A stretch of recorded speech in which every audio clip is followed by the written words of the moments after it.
coming from Gurunagar. Currently pursuing final year of electronics. இப்போ spur gear பார்த்துருக்கீங்களா? இல்லை. இப்போ ஸ்பர் கியரில் ஆடியன்ஸ் சொல்லுங்க, டீத் எப்படி இருக்கும்? ஸ்ட்ரெயிட்டாக இருக்கும், அவ்வளோதான். ஸ்பர் கியரில் இப்போ இந்த இது பண்ணியா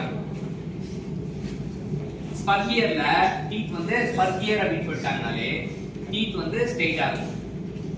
சரி, அதுதான் நம்ம தெரிஞ்சுக்க வேண்டிய விஷயம். ஸ்பர் கியரில் டீத்து ஸ்ட்ரெயிட்டாக இருக்கும் அப்படின்னு சொல்லலாம். இப்போ நம்ம வரைஞ்சோம் அப்படின்னா எப்படி இருக்கும் அப்படின்னா, இதான் வந்து கியரை வந்து வரைஞ்சோம் அப்படின்னா டீத் வந்து எப்படி இருக்கும்? It is parallel to axis. இப்போ ஸ்பர் கியர்னா யாராச்சும் அவங்க வந்து கேட்குறாங்க, டிஃபைன் ஸ்பர் கியர். அவ்வளோதான், சரியா? யாராச்சும் கேட்டாங்கன்னா டீத் ஆக்சிஸ் பேரலல் தான். சரி, அப்ப வேற மாதிரி என்ன கியர் நம்ம கேள்விப்பட்டிருக்கோம் அப்படின்னா,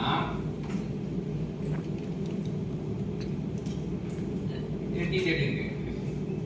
teeth is inclined to the axis. இப்ப டீத் இன்க்ளைன்ட் ஆதா என்ன கியர் சொல்லலாம்? அதான் helical gear. Teeth inclined to ஆக்சிஸ்னா ஹெலிகல் கியர் தெரிஞ்சுக்கலாம், சரியா? இப்ப ஸ்பர் கியர்ல இருக்கிறதுக்கும் ஹெலிகல் கியர்ல இருக்கிறதுக்கும் என்ன டிஃபரன்ஸ்?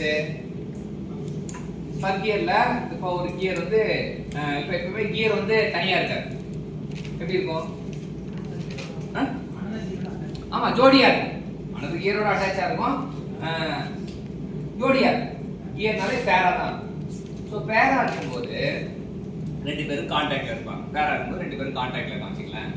கான்டாக்ட்ல இருக்கும்போது இப்போ டீத் நேரா இருந்தா என்ன பிரச்சனை வரும்னா, ரெண்டு சுத்தும் போது வந்து மோதும்.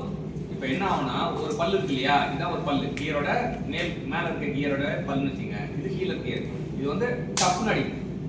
ஓங்கி அடிச்சா 100 டன் வெயிட் அப்படின்றாங்கல்ல, அப்போ வந்து பலமா ஸ்டாப். அப்ப என்ன ஆகும்னா, ஸ்பர் கியர்ல என்ன பிரச்சனை அப்படின்னா, ஸ்பர் கியர்ல இம்பாக்ட் லோடு, சரியா? ஸ்பர் கியர்ல டீத்துக்கு நடுவுல டீத்துக்கு வந்து இம்பாக்ட் லோடு இருக்கிறதுனால அது வந்து ஸ்மூத் பவர் டிரான்ஸ்மிஷன் கிடையாது. அங்க வந்து ஸ்மூத்தாலாம் பவர் டிரான்ஸ்மிஷன் எரிக்கல். ஏன் வந்து நேரா இருக்க பல்ல கோணையை மாத்தினாங்க? அதுதான். இப்போ இதான் இன்ஜினியரிங். அது பாட்டு பல்லு நேரா இருக்கு. சில பேர் பல்ல வந்து நம்ம இன்சைடா ஏன் மாத்தணும் அப்படின்னா, ஃபார் ஸ்மூத் டிரான்ஸ்மிஷன். இப்போ என்ன ஆகும்னா, இப்போ இன்சைடா இருக்கும்போது அப்படியே போகும்போது நெருங்கும் போது அப்படியே மெல்ல விடும், அப்போ விலகும் போது மெல்ல விடும். ஓங்கி ஸ்பர் கியர்ல தொப்பு தொப்பு ஒவ்வொரு பல்லும் வந்து அடுத்த பல்ல படும்போது என்ன ஆகும்? இப்படி அடிக்கும்.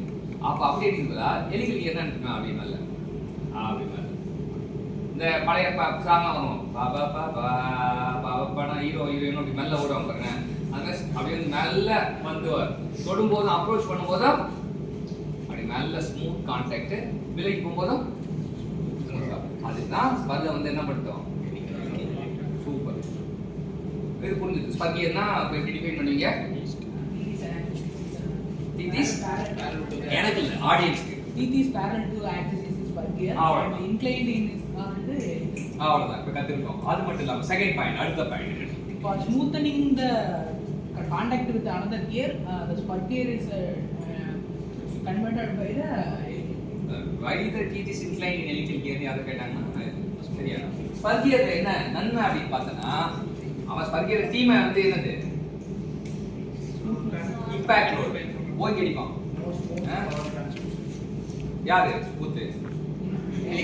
ஹெலிகல் தான். ஹெலிகல் ஸ்மூத், சரியா? இதுல வந்து டான்ஜென்ஷியல் ஃபோர்ஸ் மட்டும் தான் ஆக்ட் ஆகும் ஸ்பர்ல. ஆனா ஹெலிகல்ல டான்ஜென்ஷியல் ஃபோர்ஸ் ஆக்ட் ஆகும், ஆக்சியல் ஃபோர்ஸ் ஆக்ட் ஆகும், சரியா? ஸ்பர் கியர்ல டான்ஜென்ஷியல் ஃபோர்ஸ் தான். ஆனா நம்ம டிரான்ஸ்மிட் பண்ண டார்கெட் டிரான்ஸ்மிட் பண்ண யூஸ் ஆகிறோம் யாருன்னா ஒன்லி டான்ஜென்ஷியல் ஃபோர்ஸ் தான். டான்ஜென்ஷியல் ஃபோர்ஸ் தான் நமக்கு ஹெல்ப்ஃபுல். நமக்கு உதவி செய்யற யாருன்னா டான்ஜென்ஷியல் தான். ஆக்சியல் ஃபோர்ஸ் வந்து நமக்கு உதவி கிடையாது. ஸ்மூத் பவர் டிரான்ஸ்மிட் கிடைக்குது ஹெலிகல்ல, ஆனா ஆக்சியல் ஃபோர்ஸ் தானே. ஒருத்தன் ஓடிட்டே இருக்கான், ஓடிட்டே இருக்கும்போது சைடுல ஒருத்தன் தள்ளி விட்டானே என்ன கீழே விழும் இல்லையா? பெரிய கண்டிப்பா இல்ல, கீழே விழுந்துரும்ல. நம்ம ஓடிட்டே இருக்கும், அவன் எவ்வளவு ஒருத்தன் தப்பு தள்ளி விட்டானா, அப்ப ஓட வைக்கிறவன் டான்ஜென்ஷியல் ஃபோர்ஸ், தள்ளி விடுறவன் அது டிஸ்அட்வான்டேஜ். ஹெலிகல் கியர்ல ஆக்சியல் த்ரஸ்ட் இஸ் ப்ரொடியூஸ்ட், சரியா? ஆக்சியல் த்ரஸ்ட்னால டிஸ்அட்வான்டேஜ். அட்வான்டேஜ் ஹெலிகல் கியரோட அட்வான்டேஜ் என்ன? ஸ்மூத். அவ்வளவுதான், அருமை. ஹெலிகல் கியரோட டிஸ்அட்வான்டேஜ் என்ன? Axial thrust. நல்லதும் சொல்லணும், கெட்டதும் சொல்லணும். ஓகே, இப்ப ஏற்கனவே நல்லா தான் தான் டான்சியல் ஃபோர்ஸ் மட்டும் தான் இருந்தது, ஜாலியாக செஞ்சுருந்தான். ஆனால் ஓங்கி அடிச்சுட்டு இருந்தான். அவனை நம்ம வந்து நல்லா மெல்லமாக வரணுன்றதுக்காக நம்ம என்ன பண்ணிட்டோம், சாட்சி வச்சுட்டோம். இப்போ சாட்சி வச்ச பிறகு இன்னொரு பிரச்சனை வந்துச்சு. என்ன பிரச்சனை? இப்போ வந்து ஆக்சிடென்ட் 0 ஆகும். 0 ஆகிறதுக்கு அடுத்த திட்டம் போட்டாங்க. அடுத்த திட்டம் என்ன அப்படின்னா, மாற்றான் சூர்யா மாதிரி. மாற்றான் சூர்யா மாதிரி என்ன? மாற்றான் சூர்யா என்ன? Double axis, double helical. சரியா? அது வந்து டபுள் ஹெலிகல். அப்ப இவன் ஒரு த்ரஸ்ட் கொடுப்பான், இவன் ஒரு த்ரஸ்ட் கொடுப்பான், நெட் வந்து 0 ஆயிடும். இப்ப டபுள் ஹெலிகல் கியருக்கு பேரு இன்னொரு பேர் இருக்கு, எரிங்போன் கியர். டபுள் ஹெலிகல் கியருக்கு பேர் வந்து எரிங்போன் கியர். டபுள் ஹெலிகல் கியருக்கு வந்து எரிங்போன் கியர். ஃபர்ஸ்ட் ஸ்பர் கியர்ல வந்து என்ன நல்லது? டான்சியல் ஃபோர்ஸ் மட்டும் ஆக்ட் ஆகாத பவர் டிரான்ஸ்மிஷன் யூஸ்ஃபுல்லா இருக்கு. ஹெலிகல் கியர்ல என்ன நல்லது? ஸ்மூத். ஸ்பர் கியர்ல என்ன கெட்டது? Friction, impact. ஹெலிகல் கியர்ல என்ன கெட்டது? ஆக்சியல். இப்ப எரிங்போன் கியர், சரியா? எரிங்போன் கியர்ல என்னன்னா 0 ஆக்சியல் த்ரஸ்ட் இல்ல negative axial thrust, 0 axial thrust. அதான் இந்த 3 கியரோட அப்ளிகேஷன் புரிஞ்சுக்கிறது. அது இல்லாம பிவல் கியர் வந்து angular power transmission. Bevel gear வந்து angular power transmission. Worm gear வந்து high velocity ratio. High velocity ரேஷியோனா ஸ்பீட் ரிடக்ஷன் வந்து 1:20 இல்ல 1:40 அவ்வளவு ரிடக்ஷன் பண்ணணும் அப்படின்னா ஹை வெலாசிட்டி ரேஷியோக்கு ஆடியன்ஸ் ஹை வெலாசிட்டி ரேஷியோக்கு வார்ம் கியர். சரியா?